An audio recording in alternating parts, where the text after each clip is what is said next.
And good morning, Advanced Sculpture. Turn on my camera so you can see me. That's me still.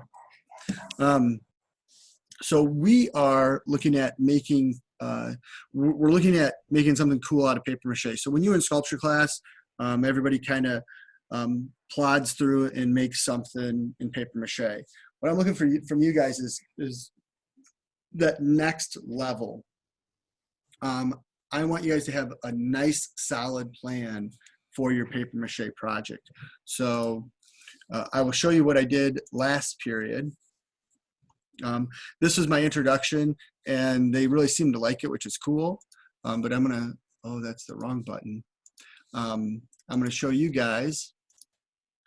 So I found this cool looking little fish. We typed in cool looking fish, and we went through. And here's I think he's a neat guy. He's got these kind of big bulgy eyes. He got a little bit of that's his whole mouth, but to me, I see that as an overbite in a lower jaw that I could open up. He has these little extra sets of fins above his pectorals, and then he has two pectoral fins, a nice swooshy tail, and then this dorsal fin, which is kind of curving. So from that, I started making some sketches. And the sketches that I was doing is, switch the right one, shaboy, is, I'll probably turn a little light so we can see, focus, good. Let me try something real quick because it's all backwards from what I'm really doing. That doesn't help at all. Those are just my light settings. And the zoom features don't work. That doesn't work, okay. Well, it sort of works. It'll work for us. So I did a sketch, which is now buried under all these marks. So I'm gonna use my pen, and I did a sketch for the head. I emphasized that so it looks like it's got an overbite. And then I went through its body.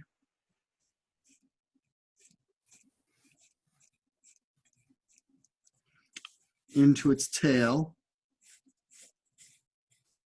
And then this would be a great place to do hangers or cardboard. So like I could cut each one of these, or I could cut out one big section of cardboard. Cardboard is still gonna be flexible. I can still manipulate cardboard. It doesn't have to stay flat paneled.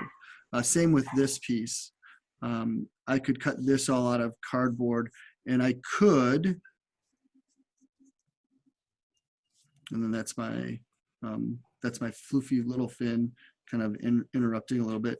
I could leave it flat, but flat planes are kind of, they're boring.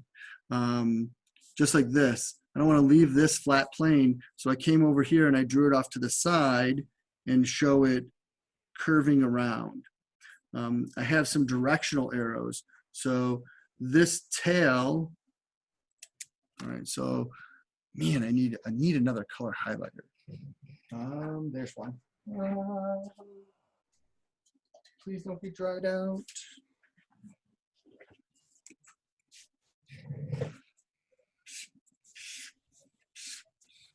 So this makes an arrow pointing back towards my piece. But even bent, this bent line is still going to make an arrow that goes back to my piece. So there's no reason that this solid ridge has to stay solid. If it undulates back and forth, it's going to give me opportunities to push the viewer towards my construction. Some options that we talked about, like if I open up the mouth, even though it's a fish, maybe giving it nostrils. I like the idea of these kind of cutesy eyes. So, and I could make those out of paper. I don't need anything. I don't need a marble. I don't need anything special. But I could have like an eye, and then giving it an eyelid, though it doesn't need it. And then if I want to make it cuter, I could give it eyelashes, because that'd be cute. If I want to make it cute and vicious, I could give it sharp teeth, like little, If I keep the mouth closed, I can have the teeth stack over like an alligator's teeth. But I kind of like the idea of the mouth open. So that would be where the eye sits. Little cutesy eyelids, other eyeball.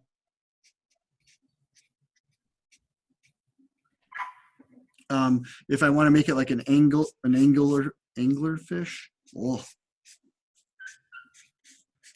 I could give it a little dangly piece. If I wanted to go to an extreme and get an LED kit in there, I could hide some wires through that and do things like this. So what I want to do is I want to come up with my sketch first, and I want to break it into my parts, and then I want to look at those and say, how does this become a cool sculpture? On top of it, so for sculpture class, they're going to make us something, and having that something be directed. So I'm making a fish, I'm making a horse, I'm making a dog, I'm making a monster. That's going to help them with their construction. But nothing says that you guys have to keep, you could use the fish, but then we really could break it into little parts. If you have cardboard tubes at home, you could cut these tubes to make your undulation, but nothing says you have to make it look like a fish when you're done. This could all become shapes and objects. You could use positive and negative space. You could paper mache this into parts and cut out those parts and leave it kind of open, airy, Sir Henry Moore style sculptures that take up space, because this is a great body curve. It's a nice C curve. I talked about it down here in this little drawing. So that's the eyeball, and that's the head. And then it curves down towards the tail, and the tail pushes us back in towards it. And then every fin pushes it from the viewpoint back into our sculpture. But this doesn't have to look like a monster when we're done. Sure enough, it sure can, and there's nothing wrong with that. I talked to you guys about Dan Reeder and the fact that Dan makes a pretty gosh darn good living now as a retired teacher, selling paper mache for $2,000 a pop. So come up with a plan, get us some dimensions. This is the first part, is to make our plan. I'm going to show you. So this is Paper Mache Designs by Monique Robert. And Monique has some really cool things that are different in its idea. And it's really, we talked about like how to use like these pieces of cardboard. Let me zoom. Manual zoom it. Try to get that glare out. That worked a little. All this cardboard, and then just a little bit of parts of paper mache, and then eventually paper mache the whole thing. And then we're not getting to the paint stage, but that would be the paint stage. Oh my gosh. Today has been a lot of messages coming from different people. So again, it's a blurry photo. It doesn't matter, it's a blurry photo, because all she wanted was understand these basic shapes to make this piece. Some of the things I really like in here are, if you've got some paper towel rolls laying around the house, we could cut those tubes up to make them into cones instead of tubes, and then putting things together. She's using a little bit of hot glue to hold everything, and then we can paper mache over the top of that. This, making sure you're supporting it while it dries so that you don't have parts that collapse or come apart. And then this is very much paper mache and cardboard work together. Remember, cardboard will absorb the paper mache. So we don't want to put a ton for that first layer of our cardboard. We probably only want to get 1 or 2 layers, built up that thickness and that resistance. I really kind of like this guy over here. And like, to me, this could be done with some found objects as well as you making pieces and combining them together. And it talks about mache seal bone and paintbrush bristles. So inside of its mouth here, the filter for the whale, this is the seal bone, the wishbone of the seal, and then this is all paper mache. So we could use some things to combine together as well as just doing paper mache. I will give you a word of caution if you're gonna use something like if you've got a soccer ball at home or a basketball at home, you're gonna coat it with plastic and then paper mache over it. Note that again, this is a really good thing to dip your hand in the paper mache and then put it over the put it onto the plastic, then apply your newspaper to it. And doing that will help the paper stick better, as opposed to if you dip the paper in the mache mix. One, the ink's going to transfer into the mache mix. It's not going to make you happy. Over here, she dips a paintbrush in it. So if you don't want to get your hands in it, I'm a goo kind of a guy, so I don't mind getting my hands gooey. You can use a paintbrush. You want to rinse that out before that paintbrush dries though, because if you don't, you'll be sad, sad, sad. Making sure that when you're constructing, you're overlapping your designs. Make sure that when you're putting pieces together, even in the same direction, you sort of overlap as you go across the surface. You don't want them splayed out. And then this will make your lamination stronger. So a layer horizontally, a layer vertically will make things stronger. Boop-a-doop, boop-a-doop. I really do like this book, and it's been a while. I have to reread it. It's been a while since I've kind of looked at it. If you have paper cups around the house or plastic cups like old yogurt containers or sour cream or any of that stuff, now's the time to bust it out, and we'll make this kind of a found object recycling project. Any little boxes, if you guys have been ordering things offline or delivery boxes, you sure can use those things to kind of trim things apart. Coat hangers are going to be helpful. I think we talked about last time, if you just put a few supports around something, make sure that you are paper macheing them on angles whenever you have gaps, if you don't want the things to sag. So things like fins, it's okay if it sags a little bit, or webbing between fingers, that's okay if it sags a little bit.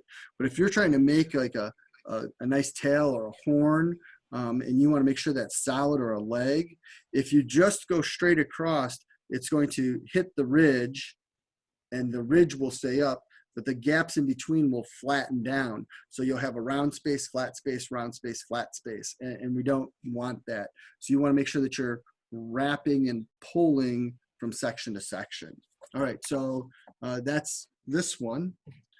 We talked a little bit about Dan, and Dan has a great website, and he has some great, his videos are more, as I flip back to me, his videos are more fast, they're time compressed videos, so you can see the whole thing beginning to end, and they're done in like 3 minutes. So it's not super instructional, other than you can watch how he goes through. And you can see, like, from the book, which he did this book, Simple Screamer, in 1984 to now, he's changed his process a little bit. He uses a lot of masking tape. I don't use a lot of masking tape. I keep it simple, just because of cost. You know, masking tapes can get expensive. Things like this, where the glue didn't quite stick, I'll trim that off, and then I'll redo these areas. We talked about, you know, I just want to make sure, we talked about how you don't have to cloth mache. Cloth mache is glue in water. About, you don't need a lot of water to break the glue a little bit. It's white glue. You could probably do as much as a quarter of it water, all the way down to maybe 10% water. You just want to break down the viscosity of the glue a little bit. And then you saturate the cloth. In this instance, because it's cloth, it's not gonna give off dye. It's not gonna come apart. I dip it in the glue. I only make a little bit of glue each time, I'd rather run out of glue and have to make more than have too much and have it sit there and skin over and waste it. It is much more rigid, and because it's white glue, its texture, you can hear, kind of sounds like sandpaper, whereas paper mache is smooth. Even if I go through, and when I do the parts that I want to do with the t-shirt material, which is smooth right now, but once it gets saturated with that glue, it's going to pick up this kind of rigid sound to it. The cloth mache makes it stronger. It will help it to resist wear and tear. The cardboard, this is really thin cardboard. This was actually some of those Dell computer box cardboards that the tech department, when we got in all those Chromebooks, said, hey, we don't want to waste all this. Do you want some? And I took a bunch. So it is a corrugated, but it's a really thin corrugation. The cardboard still is going to absorb. So down here, it's still pretty smooth because of the cardboard underneath it, but there are ridges from the cloth itself. When I paper mache this, I want to make sure that I'm putting my hand, or if I'm using a paintbrush, and I put the paper mache mix on, because I don't want to oversaturate the cardboard, because it would be horrible to put the cardboard in to make it into, like, this is supposed to make this nice kind of ridgy sort of textured plate look to it. I wouldn't want it to get all warped and coming apart. And if I oversaturate it, or if I put too much on it, it will do that. So I want to make sure that I use the material. Cardboard's going to be more resistant than the paper, but it still is an absorbent material. So we want to know what we're going to make. It does not have to be a real object. It does have to be freestanding. It should have movement in its look, so it should have implied movement to it. So when I look at it visually, I get the feeling of it in motion. It should be free hanging or freestanding. So if I need to put a support thing into it, like a wire to hang it from, or if I put a rod into it, I want to make sure that that's there and that it's something that I can mount to a surface. So if I have an old, like if you think of like in the classroom, we have some old flags and I have some dowel rods. We could put a dowel rod inside of our sculpture, and then we would have something that we could mount the dowel rod to have it hang and be free of its environment. We could use fishing line. Fishing line's hard to detect to hang it from. If you use a wire, if you have any of your copper wire and you want to use that, those items, the hanging, standing items, should be as discreet as possible. So what we don't want to have is we don't want to have a big old 2x4 and a little sculpture on top of it. We want to have a little support for a big sculpture, or we want the sculpture to be able to sit or stand on its own. The world is your oyster for this event. You can pick anything you want to do to make, which I know maybe not what you want. I mean, it's great if I say, okay, everybody, we are going to make this. And you're like, okay, looks a little difficult maybe, but I have a direction of what I want to make. But for you guys, I really, really want you to come up with an idea. It could be a something, or it could be abstract. So all I'm going to do now is we're going to pop over here, and I'm going to put down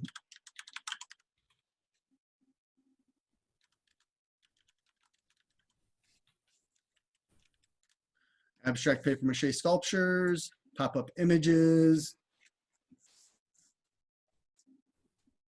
Kind of weird, kind of funky.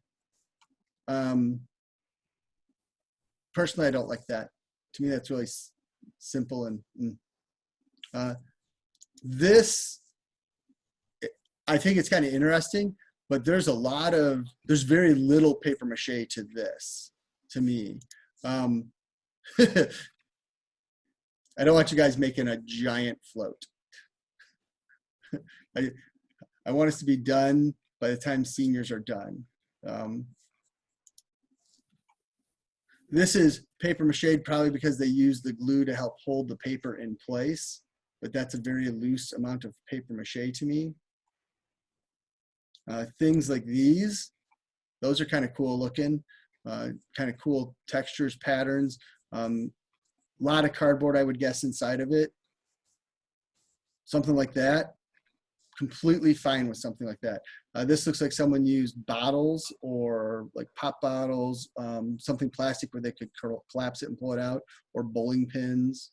That reminds me a lot of Henry Moore there. So you could do that, or drop the abstract. And again, you could do something like these. So I know that last time we talked a little bit, and Sarah, you kind of like the idea of these type of little peoples. Nothing says it has to be one big sculpture. You can do a couple of small sculptures if you guys want to. What I want is something that expresses your interest in sculpture. I mean, that guy, it's fun, it's cool, it's kind of neat. It's very comical, cartoony. This one is much more serious looking, much more realistic. And then Dan's are kind of over the top. I want to make sure you guys understand we are only doing the paper mache. If you have time and you have supplies and you want to paint it, that'd be great. But I only need you to do paper mache for the grade. I really like how this person, I mean, okay, so this gives us a great scale. Water bottle and how big the person is. And they use the words of the page. I mean, I really like the idea of, to me, it's the person's reading a book and they're becoming the book. And they're pretty careful. They have a little bit of gaps inside of the words, but they're using the book to be the finished part of it. Yes, it's cool when you do a nice paint job and you have something kind of neat going on, but we're only going to make it to the paper construction stage. So, recap. We are making paper mache creatures or things or abstract. It's your design. It needs to be freestanding or free hanging. Supports should be hidden. And you should think about, do you need an internal armature? Are you going to have to use cardboard to build this? Am I going to have to use coat hangers? Do I have enough newspaper? We are going to use this stuff. And I'm going to try to use some of this with my cloth just to see how it comes out. So this is my paper mache mix, and instructions are on the back for how much you use. We'll hold this so that in case they want to sponsor us, because this is part of the college fund, right, Sarah? Right. Kyle, we might let you hone in on our idea to make money off of YouTube. This 2-ounce box, I believe, makes like 2 gallons. Let me look through. Oh, I'm getting old. 3.8 liters. So however much 3.8 liters is. Don't make the whole amount at once. Make a little bowl for yourself. Make a bowl that no one's going to flip out that you're going to use. This stuff will clean out. So if you get something that can go in the dishwasher, when you're all done, we'll take any of the leftover goo, which hopefully there will be very minimal, and we can just it, or you can give it to a younger sibling to play with. And then you can dishwash the product. But you want a bowl that's going to seal, so that you can work for a little bit, seal it, and then come back to it. We never let anything that we love stay mached. So paintbrushes get washed out after every use, because once it dries and hardens, no guarantee you're getting it out. We are making something that is that shows off what we are as advanced sculpture students. So you're going to make something that tells me about who you are. So set your difficulty level to just above where you feel easy and comfortable. So go up a little bit. Be creative. I would not want to see, so we're going with the idea we have 3 weeks to do this in 3 weeks. I would not want to see in 3 weeks something that big, just a little itty bitty thing. If you have lots of little itty bitty things, different story. I'd like to see something that tells me what you're interested in. So that's why I'm kind of leaving it open-ended. There's a couple other things that if we were in the class you would do, so you guys could work off your skills, but show me what you are as an artist. If you don't feel comfortable doing abstract and you want to do people, do people. If you really like that idea of taking that fish and deconstructing it so that it becomes kind of these cool shapes and forms, go ahead and do that. If your paper mache is mostly cardboard and mache, then it's cardboard and mache. When it's all done, it shouldn't look like it's about to fall apart. It should be solid. To me, this guy here looks like he's gonna come apart. When I wiggle him, like these guys, I know these legs need to be redone, but I've got pieces flying off of it. I have mache pieces that just aren't adhered down properly, pieces that are bending up. I told you guys this guy took me about, if you only take construction, like from construction phase to paper mache phase, not including dry time, it's about 40 minutes worth of work. And it looks like 40 minutes worth of work. I mean, he's got little pieces coming off of him. I don't like how the head's structured. I don't like this mouth anymore. So I'm gonna keep working on this. I purposely went through and thought, curve to the body.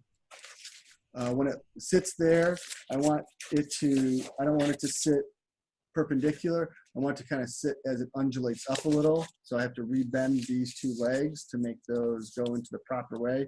So that pushes that body up and at an angle. I want it to look interesting as my people look around it. I want to kind of do up the legs. So in 3 weeks, this guy should look a lot better than it does right now.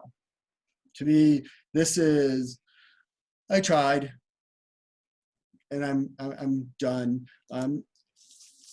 When I made this in the 40 minutes that I spent doing this, the 40 minutes I spent doing this was over 2 weeks of time. So because, you know, I'm teaching and I'm working with students during then, and I'm just kind of, this was my demo piece. How do I make the leg? Here's the hanger, twist your paper around, tape it, and then paper mache over it. And then when students were like, oh, you're never gonna be able to make that from that sketch you did, Mr. Abel. So then I said, okay, I can take that challenge. So like I have paper under there. I need to put a piece of paper back under here to bring this ridge back up. I think I'll put some little patterns across the head. So there's things that I should do to this to make it a real piece. I would not put my name on this to be on display as it is. It needs more work to be done to it. It needs to look better for me to feel like I've really done my artwork. So I want you to be proud of what you're doing. I will say a lot of advanced students who take this project seriously, this is something they take with them to college. They set it on their dresser, they hang it on a wall. It flips out their roommate a little bit. I had one student make a kind of cool piece, and over the summer, his dad was an electrician. They wired it up so it became his desk lamp. So there's a lot of things that you can do. I want you to be proud of what you make. Is that clear? Yeah. Let's see if I can. Yes. Thanks, Kyle. Oh, there it is. I could give you guys a thumbs up. A clap for both of you. There you go. So do you guys have questions, or are you just ready to jump into it and ready for me to be done? I'm ready to start working on mine. Awesome, awesome. I don't have any questions either. Okay. So I will put in I'll put in a sketch assignment that says sketch design ideas for Mache. And basically, I want to see like that paper I laid out, either one object completely laid out or a couple of different designs that you're kind of bouncing around. If you want to do like those little people, maybe you have them in different poses. Maybe instead of reading a book, they're doing something else. So you might have one like texting on a phone, one talking on a phone, one watching videos on a phone. I say that because, you know, modern times, reading the book on a phone. You could do a series of how you felt in captivity over the last coronacation. You can just do free sculpture, whatever. You can make a monkey riding a llama.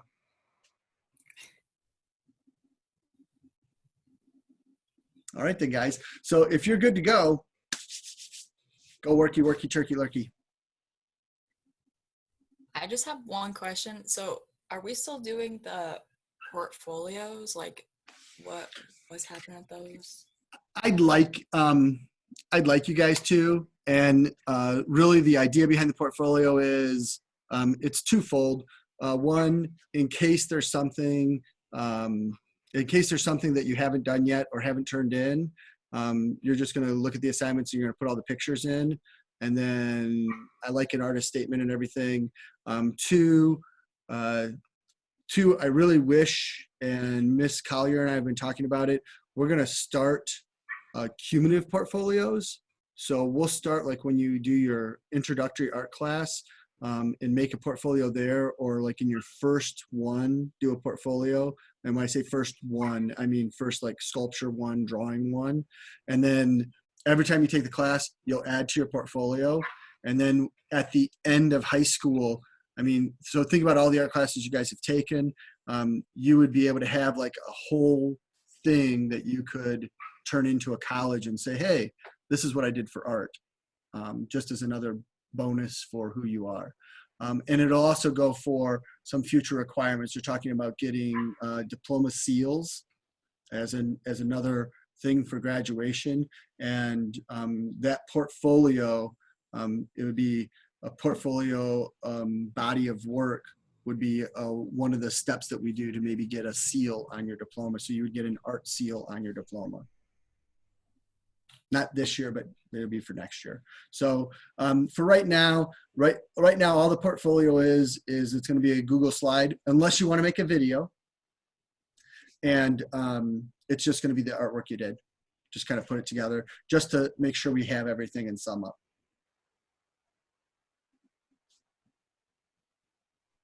Does that answer your question, or does that still leave you kind of in the lurch?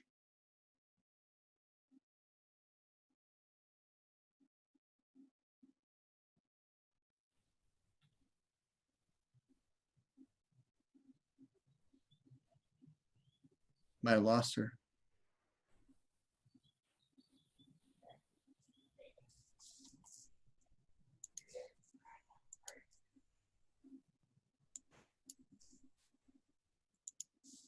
You still there, Kyle?